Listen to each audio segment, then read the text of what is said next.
Om.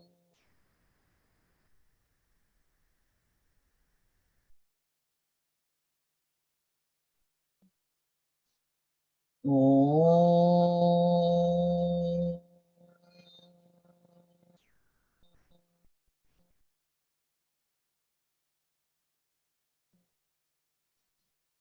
Om.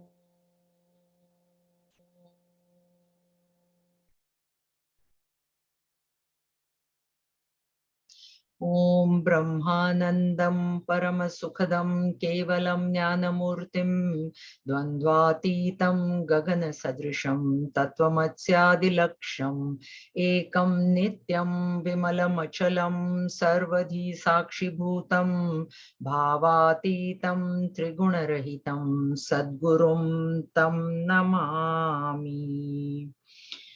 Om Sahana Vavatu Sahanau Bhunaktu Sahaviryam Karavavahai Tejasvinavadhitamastu ma vidvishavahai. Om Shanti Shanti Shanti. Harihi Om Shri Gurubhyo Namaha. Harihi Om. Om Samastajana Kalyani Niratam Karunamayam Namami Chinmayam Devam Sadgurum Brahma Vidvaram Sadgurum Brahma Vidvaram. Hari Om everybody. Today we start a new chapter, another beautiful chapter in the series of karma. 3, 4, and 5, they deal with action, karma, and how action is to be handled. That is the overview of all the three chapters. So before chapter 3 even, people like Arjuna, people like us, we are what are known as karmis. What is a karmi? Karmi is a one who is doing action, but also he or she thinks that he or she is the one that is doing the action. So there is a lot of action, and there will, of course, if there is action, there will be results. So there is success in the material world. They're good people also. It's not like they're bad people doing bad actions. No, they're actually good people doing good actions, only accompanied with the thought, I am the one that is doing it, and I am the one that will get the result. And there's really nothing wrong with it. We have to understand, we have said many, many times that as human beings, we cannot live without doing action. It's impossible. So, okay, I'm doing good actions, and what's wrong with that? I personally, I have said these words way back in my life. I'm looking after my family, I'm a good person, I'm working, I'm earning, and so what more do you want from me? This is what these are my own words. But then when you come into this knowledge, what Bhagwan is then saying, yes, karma is inevitable, you have to do it. One defect of karma is that it is binding you. That these people don't know. The karmis don't know that. Okay. But when we come into Vedanta and we understand that we are already caught up in the cycle of birth and death, and the reason for getting caught up in this samsara or cycle of birth and death is because of the actions, not actually the action that I've performed, but the attitude with which that action I have performed is what is now keeping me bound in the cycle of birth and death. Once we know that, then Bhagwan advises Arjun and advises us, you have to do karma, no problem. You go on doing whatever karma that you are doing, you're supposed to do. Whatever is your job, whatever is your profession, whatever is your duty at home, we are not asking you, Gita is not asking us to change what we are doing. It is only asking us to change the attitude with which we are doing. The same work has to be done with a different vision. And the vision that is given to us in chapter 3 is surrendering the doership. The doership is there. It is considered real also. Doer is considered as real in the beginning stages.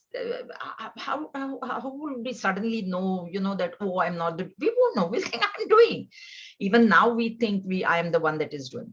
So doer is considered real, no problem. You just surrender that doer to a higher altar. That's all.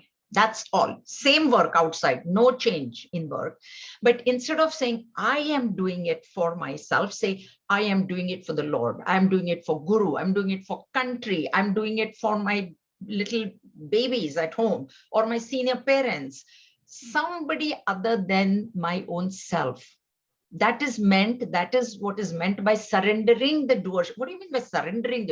It's not like you put something somewhere over there, but in your mind, you let go, start letting go of the notion of the idea that I am doing it and I will enjoy.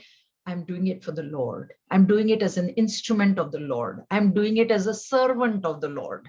So this sort of change in vision is what is meant by doing karma yoga. What do you mean I'm doing karma yoga?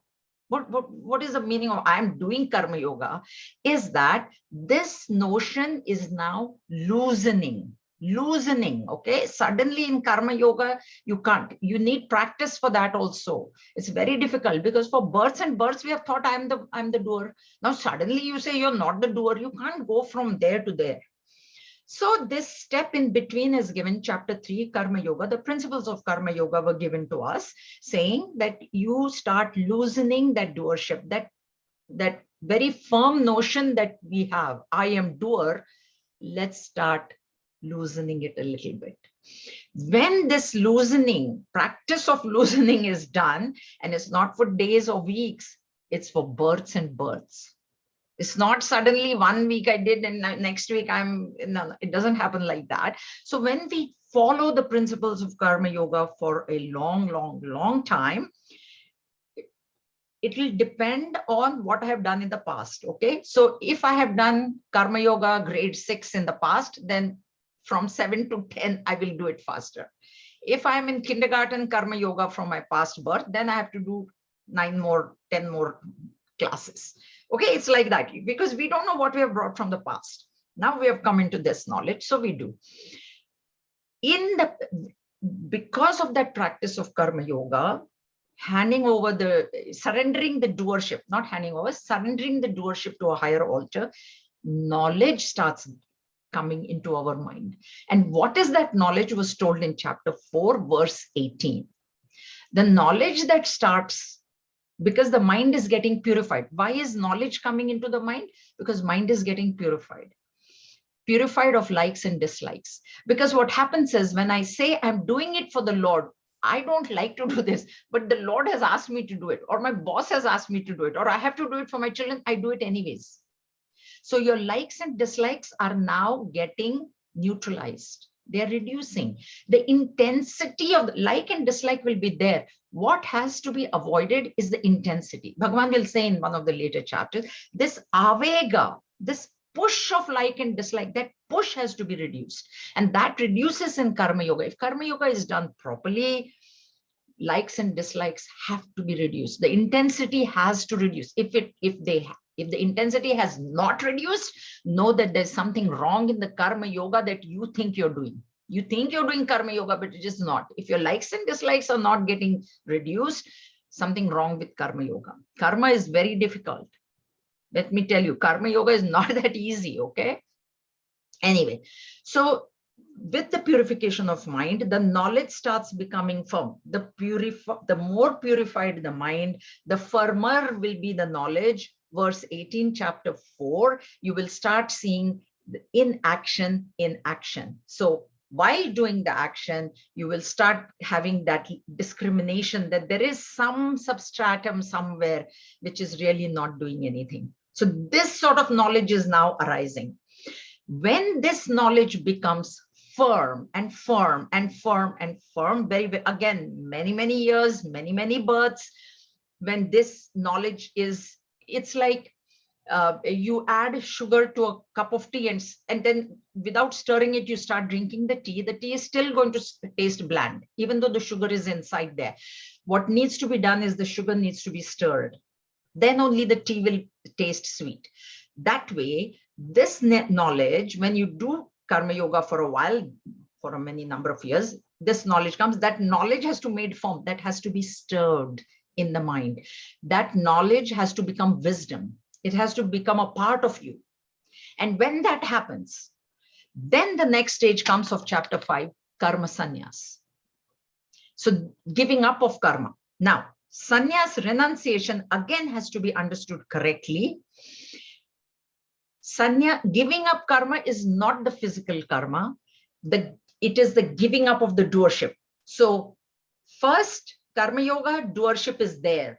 It is considered very real. Okay, no problem. It is surrendered to a higher altar.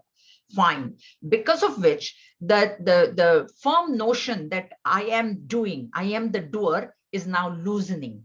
That is loosening. It is then loosening even more with the advent of knowledge in the mind, because as the mind is getting purified, that knowledge is arising. It is becoming very, very firm. And in chapter 5, that doership is completely given up. Sannyas, complete sannyas of that doership happens afterwards in chapter 5. And that is what chapter 5 is. Therefore, these 3 chapters, they deal with karma. So if Bhagwan has assigned 3 out of 18 to karma alone, understand how important karma is and why so much advice he is giving Arjun. Arjun was a karmi in chapter 1. He's a karmi. Okay. And therefore, because of that, he did not understand the Vedantic knowledge that was given in chapter 2. The one who is a karmi, who thinks himself to be the doer, they cannot understand this higher knowledge. That we see that just in Arjun's life only. He did not understand. Otherwise, chapter 2 finished. Full knowledge has been given in chapter 2. He did not understand. That is the reason he did not understand. And it's good he didn't understand, because then we also would have been lost only after chapter 2. No Bhagavad Gita, we would have been totally lost. So because of that only, probably Bhagavan thought he can't have the knowledge right now. Let him be confused. So he got confused. And then he asked a question in chapter 3, and then karma yoga, then knowledge. So knowledge has arisen. Now, what has happened is Arjuna is again a little bit more confused. And because of which this chapter also starts with a question. So let's see what the question is. Atha panchamodhyayah Arjuna uvacha sannyasam karmanam Krishna punaryogam cha samsashi yachreyam etayorekam tanme bruhi sunishchitam. Arjuna said, renunciation of actions, O Krishna, you praise, and again yoga, performance of actions. Tell me conclusively that which is the better of the two. This is to be understood. This is an important question. We have to understand the implications. Bruhi word we heard in chapter 2. Bruhi means tell me definitively. Vada is to say, but bruhi, when the word bruhi, this word has come in chapter 2, where there also he says, tell me definitively what is good for me. Tell me what is shreya for me, not prayas, shreya. So bruhi sunishchitam, very definitively, please tell me. He says that I'm confused. At one point you're saying that karma sannyas has to be done. And then at one point you're saying yoga here is yoga, performance of action, karma yoga, okay? Because now we are past the karmi stage. So we are in karma yoga. So Arjun says, I'm confused. You're saying sannyas, and sannyas is superior than karma yoga. And then you're telling me to do karma yoga. So I'm confused. Why can't I do karma sannyas?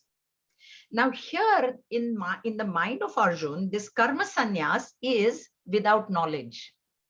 He has skipped chapter 4, okay? That verse 18 he has skipped. So from chapter 3, he goes to the end of chapter 4 and he's saying, yeah, but you're saying renunciation is higher than karma yoga. Then why I should, every time he thinks Bhagavan is telling me the lower thing. Why? This is lower.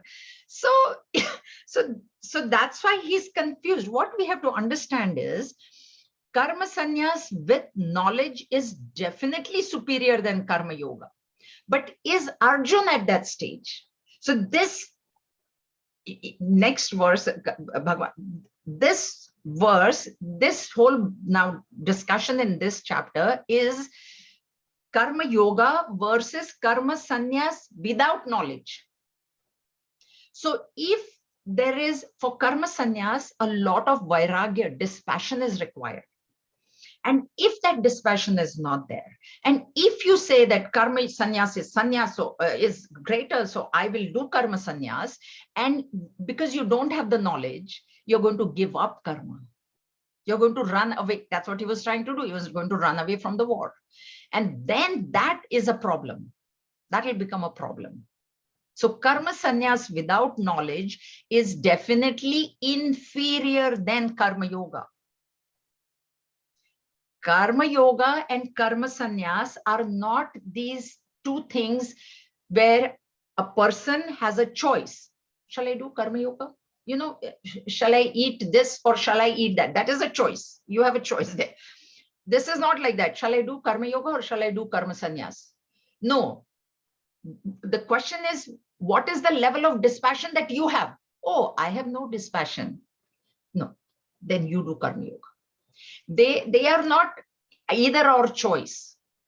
They both have to be done, but there is a sequence. There is a sequence that it's like you know, if you want to eat the fifth roti, you have to start eating at the first roti. There's a secret. You have to do 1, 2, 3, then you eat the fifth one, idli or roti or whatever, you know. So this is not an either or choice. This is a choice of maturity of the person. So some teacher might say, oh, you are fit for karma sannyas. So you go for karma, because the teacher knows what the level of the student is. Here, Arjun, teacher knows very well. It's Bhagavan. So here when he's asking, if there is, the idea is, if there is sufficient vairagya, definitely go for karma sannyas. For anyone, any one of us, if we have that dispassion, if we are above likes and dislikes, if we have neutralized all our likes and dislikes, you go for karma sannyas and you will have the knowledge that karma sannyas doesn't mean physically giving up. It means giving up the doership. That's it. Doership is given up, enjoyship is automatically taken care of. So we don't even have to say doership and enjoyship if we give up doership. But if there is not sufficient vairagya, then karma yoga is required. So this question by Arjuna is karma sannyas without knowledge versus karma yoga. And he says, tell me what is the best for me. So of course the answer is karma yoga is best for you because you do not have sufficient dispassion. That is a straightforward answer, but like I always told you, Bhagavan never gives straightforward answers. For us, that's it, chapter over, question answered. We can, but we can't. So now Bhagavan is going to start speaking. Shri Bhagavan Vacha Sannyasa Karma Yogascha Nishreyaskara Ravubhau Tayostu Karma Sannyasat Karma Yogo Vishishyate. Vishishyate, better. The Lord said, renunciation of action and yoga of action both lead to the highest bliss. But of the two, the yoga of action is superior to the renunciation of action. Understand this is being addressed only to Arjun. And of course to us also, because we also don't have vairagya. So he's telling Arjun specifically, for you. This is for you is not in the verse, but that we have to add. That of the two, for you, karma yoga is prescribed. For you is in brackets. You know, in Marathi we say atla, inner voice. Inner voice of Bhagavan is saying for you. This is why. Both of them lead to the same. This is to be understood. They both lead, but they do not lead directly. Karma yoga direct to the bliss. Karma sannyas direct to the bliss. It's not like that. Karma yoga, karma sannyas, and then bliss. So they both will lead. And idea is they both lead there. They both are necessary also. That is also the thing. You need to have grade 12 to go into college. It's not an option. Shall I do grade 12 or shall I just go to first year university? That is not an option.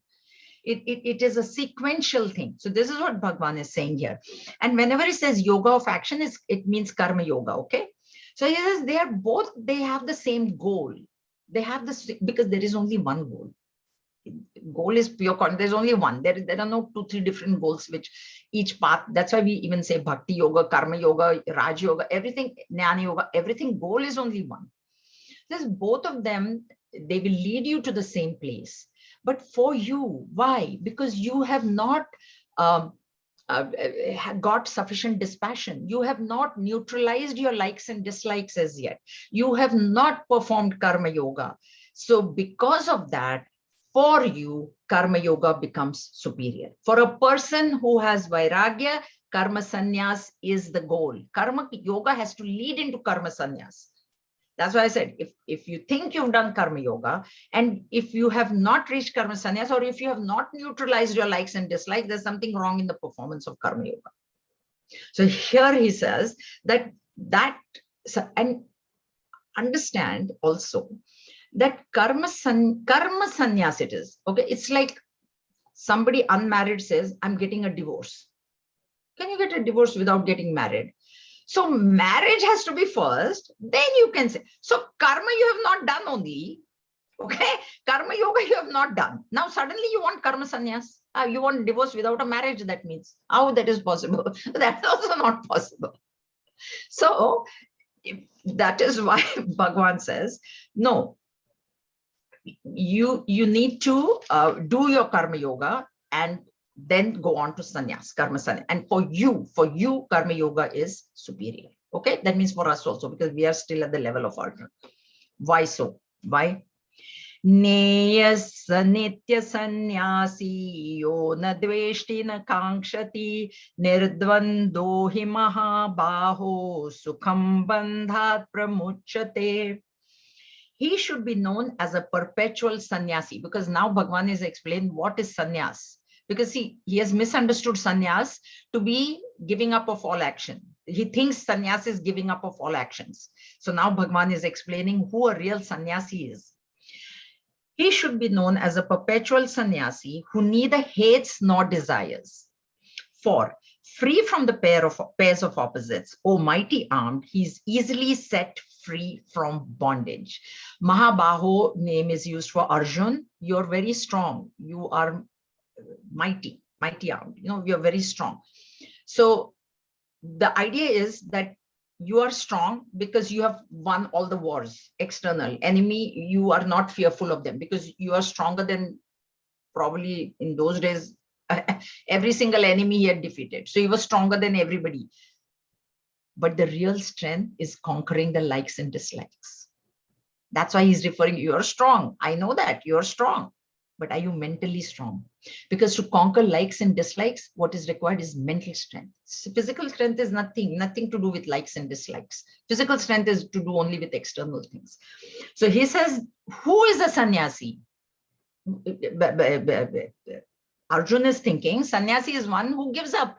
Gives up what? Okay, karma, I'll give up karma. I said I will give up the war. But that is no good. Because the real sannyasi is one who neither, that's why hate is what? Dislike. Desire, what will you desire? You will desire that which you like. So bottom line is like and dislike. Hate and desire is like and dislike, that we have said.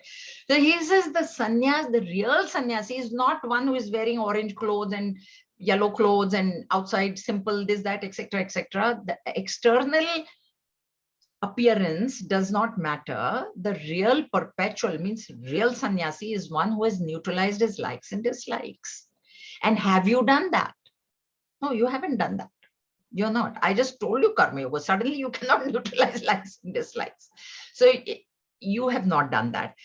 And for free from pairs of opposites, O mighty armed, he's easily set free from bondage. Bondage, we have seen, is bondage to the cycle of birth and death. How is bondage happening? When karma is done with the notion, I am the doer, then a vasana is created in the mind. Lot of vasanas created, they are the blueprints for our next birth. I've told you this many, many times. If I want to be the greatest chef in the world, or if I want to be an actor, and constantly day and night I'm thinking of, acting, then that vasana I'm making, strengthening it. Thought strengthens vasana. See, vasana directly we cannot touch. It is very subtle. So how will I strengthen my vasana? By thinking of that thing all the time. Because thought is in my control. Likes and dislikes are at the level of the thought. So something that I like, I keep on brooding over it. Oh, it would be so nice if it was so nice. Now what I'm doing is I'm increasing that group. Gurudev used to give a beautiful example. I think the seniors will know records. Are you familiar with those records that we used to have? And they used to have a groove on them, and the needle will go. I don't know whether Premsa even do you know record? Because now it's CD and USB, and I don't think anybody knows typewriter also now, where we used to have the keys and we would type and move the thing. So Gurudev gave the example. Suppose if there's a favorite song of mine, now I'm going to play that same song every day on the record. So that needle is going through the same grooves over and over and again. What is it doing to the grooves? It is deepening the grooves. Okay. Now, of course, in case of CDs, it doesn't. And now it's USB. Nobody wants CDs also. It's USB. But that. So you get the point. Like when you keep thinking, brooding over the things that you like, you are creating a vasana for yourself. Or if you are fearful constantly of something that you don't like. Okay. So the concept, oh my God, what if, oh my God, what if this, oh my God. That also is creating the vasana, strengthening the vasana. First of all, there was a vasana of fear. So that thought came. Now, with this knowledge, you must be able to neutralize that thought right away. I told you the example in one of the previous classes, when that girl said to me, do you want a cookie? And then I was thinking about it. And then by the time I came around, I neutralized it, right? So it's gone out of my head. So if you can neutralize it at the level of thought where you have control. Why at the level of thought? Because you have control. You can only neutralize things where you have control. Once it has become a vasana and gone into the causal body, you cannot touch it anymore. So that's why this karma, he says, unless you're freed from likes and dislikes. So the intensity to be reduced first, and then a stage where it doesn't matter. You want me to do this? No problem. You want me to do that? No problem. No problem. No problem. Or if it's no, but I don't like that. So why should I do that? And why should it? No. So this is how this bondage is created. Therefore, Bhagavan is telling him that when you neutralize and the way, and you have likes and dislikes, Arjun. So for you, karma yoga is superior. Because with likes and dislikes, if you go into karma, even for Arjun, he had said, you will go to the forest and you will consider the trees to be Duryodhan and you will start cutting the trees down. Because you have not given up all that likes and dislikes. Okay? All right? Sankhya yoga prathak balaha pravadanti na panditaha ekam pyasthita samyaga ubhayor vindate phalam. Children, not the wise, speak of Sankhya, knowledge, and yoga, yoga of action, as distinct. He who is truly established in one obtains the fruits of both. Okay, so children, balaha, not child, should not be taken as childlike. This should be taken as childish. So immature. So an adult also can be very childish. If that level of maturity is not there, then he's known as childish, because a realized master is known as childlike. Balaha word is used also for realized masters. But there it means childlike, not childish. And here it means childish.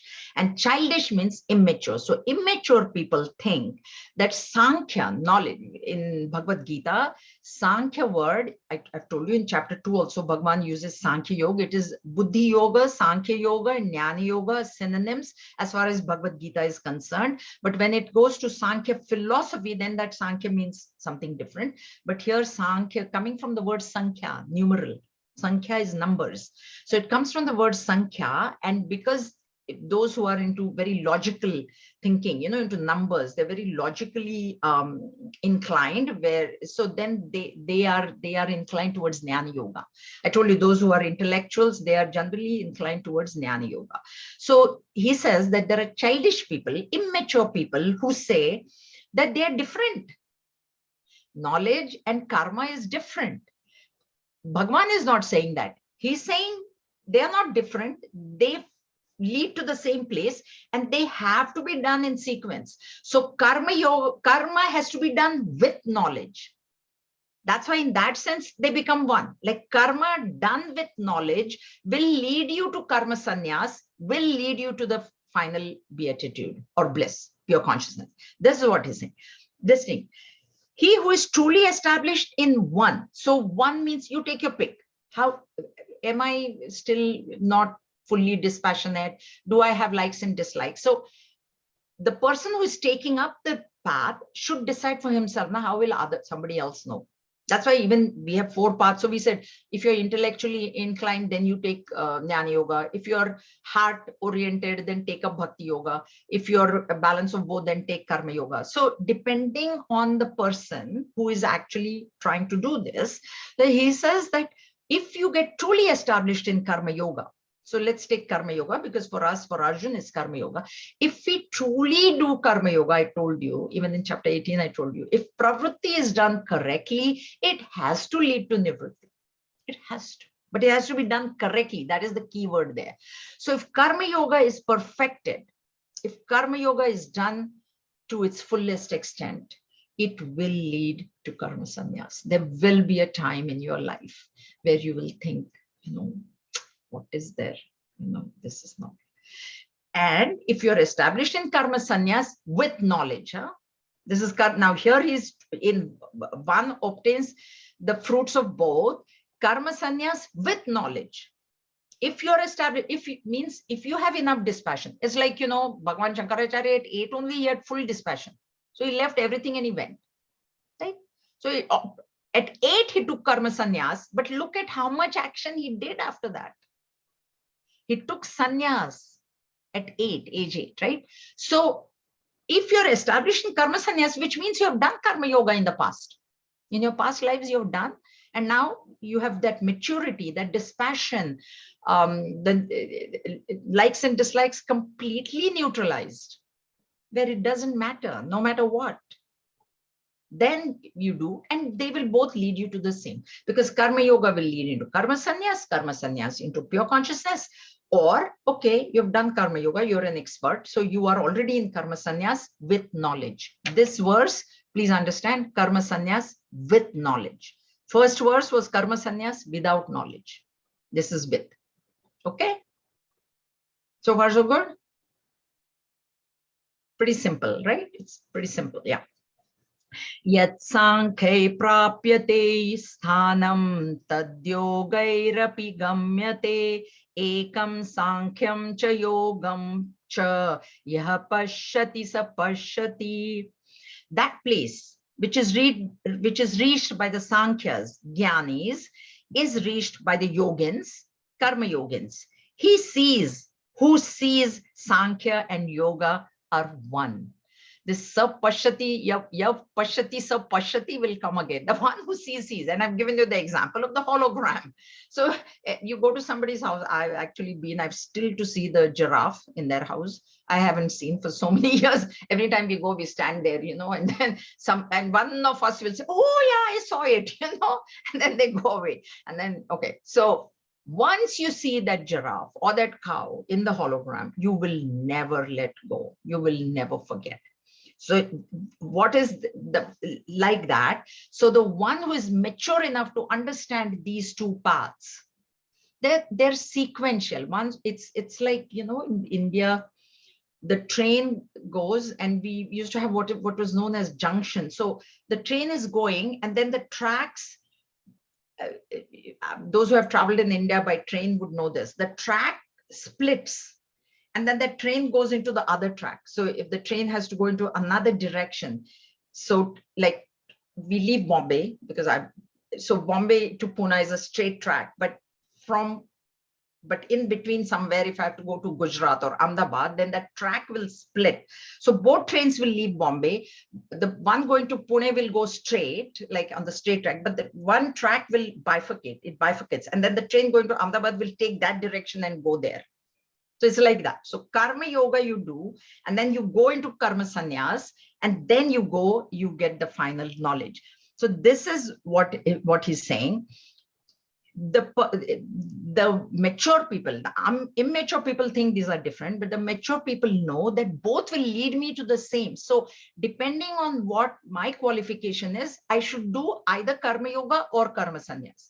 And most of us, the majority of the people, have to do karma yoga because we are karmins.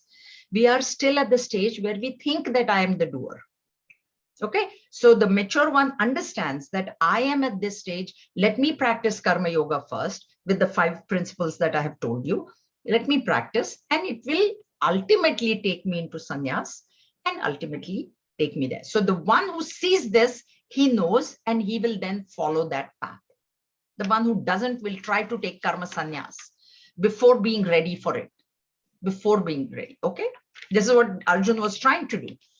That's exactly what Arjun was trying to do. He was trying to take karma sannyas without doing karma yoga. And Bhagavan said, no, you can't. Okay. Now, sannyaasastu mahabaho dukkhamapnupayogataha yoga yukto munir brahma nachirenadhigacchati. But renunciation, O mighty armed, is hard to attain without yoga. The yoga harmonized man of steady contemplation quickly goes to Brahman. So in the previous verse, Bhagavan said, the one who sees that these two paths lead to the same goal, depending on his own qualification, will choose one of the two. They will choose karma yoga, or he might choose karma sannyas, like Bhagavan Shankaracharya, karma sannyas, okay. And he will reach the same place. But what Bhagavan is saying is here, but please understand that for karma sannyas, a lot of dispassion is required. And if you don't have that, then that is going to give you dukkha. It is going to give you sorrow. This is what he's saying. It's hard to attain without yoga. Without yoga, because in karma yoga is your karma yoga. It is not hatha yoga, that not Patanjali's yoga. This is karma yoga. So hard to attain means because you need that level of vairagya. You need that level of dispassion for karma sannyas, and without doing karma yoga, you cannot get that dispassion. So if you do not have that dispassion, if you have not neutralized your likes and dislikes to a certain extent, to a great extent, actually not a certain extent, to a very, very great extent, then what is going to happen is you are going to go into something for which you are not qualified. And imagine what happens. If I'm not qualified to lift a 20-pound weight and I'm trying to lift it, what's going to happen to me? Sorrow only. So I must not do some. That's why even in Pravritti, Nivritti, we told you, in Pravritti, yes, you have to do Pravritti. Are you capable? There it was physical strength. Are you capable? Definitely. Why 20, 50 pounds you lift? What is there? No big deal. You are strong. Array, but I am not strong. I am a weakling. Then you better be careful what you're doing. So the strength here is in the mind. So that's why he says, attain without yoga harmonized man of steady contemplation. Yoga harmonized means one who has attained that equanimity in likes and dislikes. Actually, karma yoga, if the likes and dislikes, I told you, intensity to be reduced, if you bring it down to 0, you are a karma sannyasi already. It's not like you're a karma yogi, then you become a karma sannyasi. It's like you bring your likes and dislikes to 0, you are a karma sannyasi. That's what it is. So this yoga harmonized, harmony where in your mind? Harmony between like and dislike, where nothing is bothering you. Our mind is always unsteady, agitated because of likes and dislikes. Why is the mind not steady? because I don't like this. Somebody did something, I don't like it, or I like it, and that the mind becomes agitated. I told you, happiness also is an agitation as per Vedanta. So any kind of modification in the mind, it's shaking. It may be shaking out of excitement, happy, happy, happy, or it may be shaking out of sorrow, depressed. So it's shaking. As long as it is shaking, whether it is happy or sorrow, it's the same. It is shaking. It is not steady. It's unsteady. So that steadiness will come due to karma yoga. So, and once you get that steadiness, means what? Once you come to 0 likes and dislikes, you are a sannyasi. Then nachirena gachati means he will go, gachati go. Achirena is erlong, very quickly he will go to Brahman. Because a man of steady mind will be able to focus his mind on that reality in the seat of meditation. That's why chapter 6, he will tell meditation. A mind which is totally devoid of likes and dislikes, which he's calling as a harmonized man of steady wisdom. That is what a harmonized man of steady, man or woman of steady wisdom only can do meditation. Only that man can do real meditation. Otherwise, we are all practicing. I am also practicing meditation. Mind is wandering. That is not meditation. So the mind will be, I'm just telling you, but we have to practice. We keep practicing. You know why? To create vasana for next birth. We keep practicing so that next, and also the other thing about practicing meditation, that's why I'm using meditation as a verb, practicing meditation, is to convert rajas into sattva.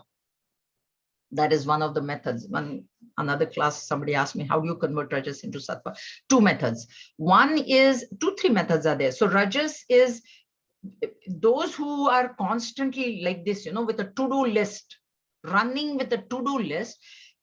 5 minutes in the day you must take, and you must just sit, do nothing, no meditation, nothing you do. You just sit quietly for 5 minutes. That is one practice.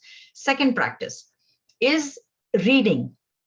Bring reading into your life, and not reading, not the trash, some Vedantic material.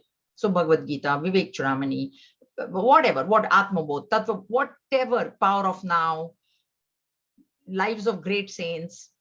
Bring that sort of read, because reading is a sattvic activity. It is an activity, but it is sattvic. So instead of running here and there and cleaning or doing all kinds of work all whole day, because I told you, they go to other people's house and they can't, dust, let me just dust something, let me don't. At least as a practice, when I go to somebody else's house, I'm going to sit tight and not do anything. At least that practice should be done. At least in somebody else's house, let me be sattvic. So this is the way to convert. See, rajas has to be converted into sattva, and it takes effort. It is self-effort. It is purushartha. Now that we know that sattva is better than rajas, we need to try that. So the other way is to read. We should make it a habit. 5 minutes. I have time for one. As per your schedule, you decide how much time you can give. Once you decide, you must maintain that time. So I will read 1 verse of the Bhagavad Gita every day. Okay, no problem. I will read 1 page of this. I will read whatever you do. That will take you into sattva. Okay, it will help you. So this one, he says, Bhagwan is saying that don't understand. See, some of you have heard chapter 12 also. We have studied chapter 12. There also a similar thought was given. Arjun asked, is Sagun Sakar worship better or Nirgun Nirakar worship better? Which is better? Same Bhagwan said, exact same answer he gave. He said, both lead to the same path. Okay, but what are you qualified for? Nirgun Nirakar is very difficult to do. That's why, because you do Sagun Sakar, you'll reach me only. Why you're going after the difficult path? You see what you're qualified for. This is exactly the same thing he's telling you. Because now that we have done so many chapters back and forth, I'm bringing those chapters in also. If we had no idea of what was beyond chapter 5, then we would have stuck to this. But see, same thing he told there. What are you? This is where our self-analysis comes in. What am I qualified for? Am I qualified for this? Do it. So that's why self-analysis is Vedanta. Analyze your own. It is the whole study is about your own self, not the ego, your own self. So look into yourself and see. So this is what he says, that please understand that this karma sannyas is hard to obtain without a steady, harmonized mind. And that steady, harmonized mind you will get in karma yoga. So if your mind is unsteady, then you do karma yoga. Okay? Because karma yoga also will bring you to me. Don't think karma yoga is inferior. This is what Arjun is thinking. Karma yoga is inferior and karma sannyas is higher. It is not like that. That is the whole point that Bhagavan is trying to make. Now, yoga yukto vishuddhatma vijitatma jitendriyah sarva bhutatma bhutatma kurvannapi na lipyate. He who is devoted to the path of action, yoga yukto, we'll see that, whose mind is quite pure, who has conquered the self, who has subdued his senses, who realizes his self as the self in all beings, though acting, he is not tainted. So in this, there is 6 things that have been mentioned. First is yoga yuktaha, number 1. Vishuddhatma, number 2. Vijitatma, number 3. Jitendriya, number 4. Sarva bhutatma bhutatma, number 5. And kurvannapi na lipyate, 6. So 6 points are there in this one verse. Let's take them one by one. Yoga yukto. Yoga, karma yoga yukta. Yukta completely joined with karma yoga, not hatha yoga. We are on the topic of karma. So anytime word yoga is used, it is referring to karma yoga. So one who is fully joined means what? Fully established in karma yoga, in the principles of every single karma. It's not even 80-20 at this point. Please understand. It is 100%. So every single action that this person is doing, whether he's eating, whether he's breathing, whether he's sleeping, whether he's watching TV, whether he's partying, whether he's meditating, whatever action that he's doing, he is following completely the principles of karma yoga, 100%. All right. Then, because of that, Vishuddhatma, this Vishuddhatma, here Atma means mind, because Vishuddha, Visheshena Shuddha means extremely pure Atma. If you take Atma to mean pure consciousness, there is nothing to be purified in the pure consciousness. That's why I told you, Atma word is used, Kathopanishad, in Kathopanishad, Atma is used from senses to pure consciousness. Same word, Atma, Atma, Atma. And every word Bhagavan Shankaracharya has said, why it is this way, why it. So here, straightforward meaning, extremely purified Atma. Atma cannot mean pure consciousness, because what is there to purify in Atma? It is already very purified. So here Atma means mind. Okay. Vishuddhatma means mind. So purified mind means zero likes and dislikes, because it is not only Shuddha Atma, is saying Vishuddha, Visheshena Shuddha. He has added that Visheshena. So Visheshena means extremely, means 100% pure, means zero likes and dislikes. Nothing should faze you. Nothing should come. As a sadhana, that's why I think I've told you this before. If something comes in your mind, don't verbalize it. Don't verbalize it. What kind of clothes is that first? Okay, the thought came. Don't verbalize it. You have to reach a level where the thought also doesn't come. Now that level we can't. Thought, even in my thought, like that she wore in front of Swamiji, like that she said, all those things, but never verbalize. Because when you verbalize, you're strengthening the thought. You strengthen the thought, you strengthen the vasana. So at the level of thought, let go, let go. Okay, so Vishuddhatma means a very purified mind, zero likes and dislikes, zero. Now we are coming to zero. We are in Karma Sanya, chapter 5 now. Okay, so not 80-20 rule, no more. Now, Vijitatma. So Vijitatma, one who has conquered the self, and in my book at least, it is a small s. So this Atma means body, mind under control, senses. Body means senses. So if you have neutralized your likes and dislikes in the mind, the senses will always be under your control. Na? Why are the senses running here and there? Because I like something, so the eyes will go for movies. The ears will go for music, sound. Tongue will go for taste, different kind. Because why? Because I like that. Now there is no like, there is no dislike also. So if the movie comes, okay, fine, no problem. If the music comes, okay. If music doesn't come, okay, okay, okay. So you will conquer the senses if you have conquered the mind. Mind is subtler. Mind is the king of the senses. Okay. So mind control automatically gives you sense control. Automatic. If it doesn't mind, if you don't mind, it does not matter. If you don't mind whether a particular movie is seen or not, doesn't matter. What does it matter? Doesn't matter. So that's why Vishuddhatma, then Vijitatma, Jitendriya, senses. So one who is Vijitatma, one who is Vishuddhatma will become Vijitatma, one who is Vijitatma will become Jita Indriya, senses under his control. Body under his control, senses. When the senses are under your control, body can be taken as organs of action. If you do not want to do something, why would your organs of action go and do it? You don't want to see the movie, why are you going to buy a ticket? No. So Vijitat. Then what happens is, now this, that's why I'm telling you, this is a description of a realized master actually. So Jitendra, so as 100% established in karma yoga, gives him 100% purity in the mind, gives him 100% control over the organs of action, 100% control over the senses. Then what happens is, when all this is 100%, he starts seeing the self, his self in all. So he is seeing that in action, in not only his own actions, but in everybody's actions, he starts seeing the inaction. With reference to chapter 4 and 5. We are in chapter 5. We are in the chapter of karma. So not only in his own case, he's seeing that inaction, which was mentioned in verse 18 of chapter 4. He is also seeing that inaction in everybody else. Sarva bhutatma bhutatma means, literal translation, he sees the self in him as the self in all.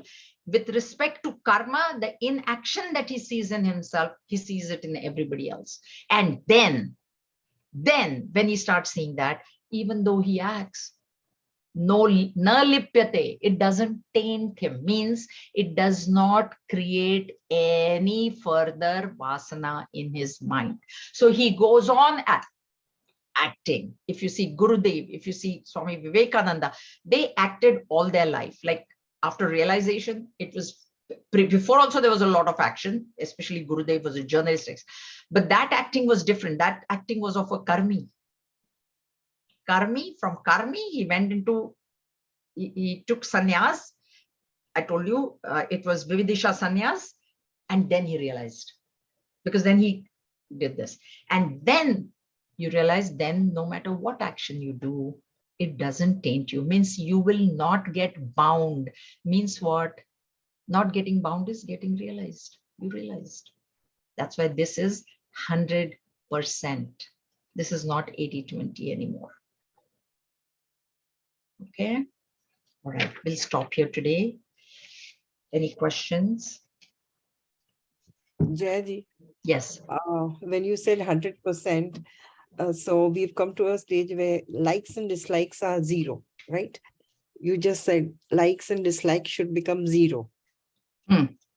Right? So when you don't have any likes and dislikes, you don't get into any thoughts or vasanas. But when you do meditation, or when you want to do something like think about like, you know, like when you sit for meditation, you think about God or Om or something, because at this stage you can't not think. So at this stage, does that create vasana? Definitely. And good, no? Let it create vasana of Brahman. Yeah. That's why we are sitting in the seat of meditation and trying. Do you think 100% you're thinking of Brahman in the seat of meditation? No, mine may be 1%. Okay, fine. Yeah, I'm not complaining. Okay. You have to create vasanas of thought of God. Yes. Yes.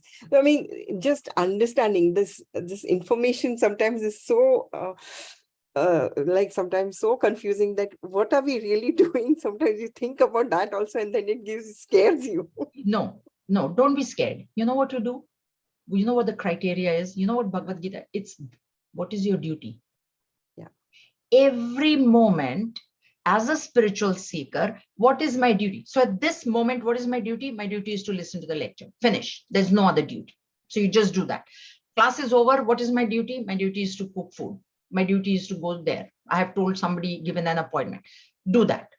Moment to moment, if you remain in the moment, thinking what your duty is and keep doing that duty, because that is what is taking you beyond likes and dislikes. See, it is raining. Now, I'm sure some people say, oh, it's raining, should I go for a walk? No, it is my duty to go for a walk. Take an umbrella, go for a walk. What is your duty? Right? Stay with that. Duty-oriented life is what Gita is prescribing.